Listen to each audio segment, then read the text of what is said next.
da te oddajo 24 ur.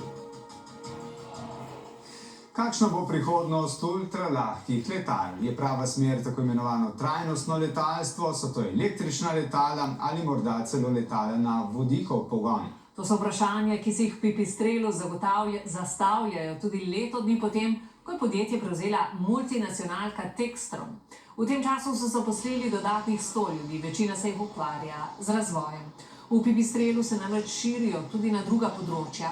Eden od takih primerov je za zdaj še nerazkrit prototip tovornega brezpilotnika, ki bi lahko prvič poletel že prihodnje leto. Jaka Vran. Isti model Pipistrelovega letala, le da tega poganja običajen motor na bencin, tega pa elektromotor.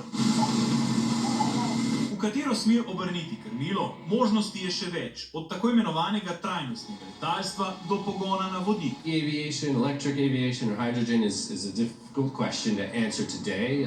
We are investing in all of them and looking at all of them. Tako novi direktor Pipistrela, ki je vodenje prevzel potem, ko ga je Ivo Boscarol lani spomladi prodal ameriški multinacionalki Textron. V tem času so razširili svoje poslovanje, 100 novih zaposlitev pomeni 40% več zaposlenih, vlagajo pa tudi v proizvodnjo.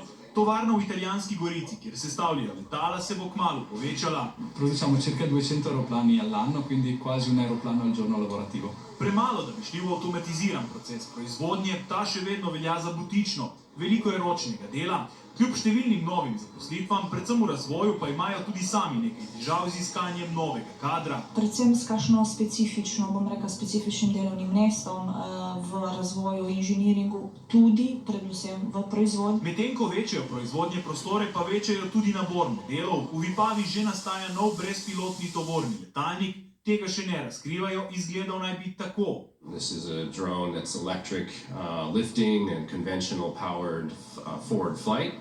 Can fit 300 kilograms, 3 cubic meters of cargo inside of it and fly almost 300 kilometers. And so this Tesno naj bi poletel prihodnje leto. Odločitev o tem, ali je smiselno začeti serijsko proizvodnjo, pa bodo sprejeli v prihodnje najbrž skupaj z Boscarolom.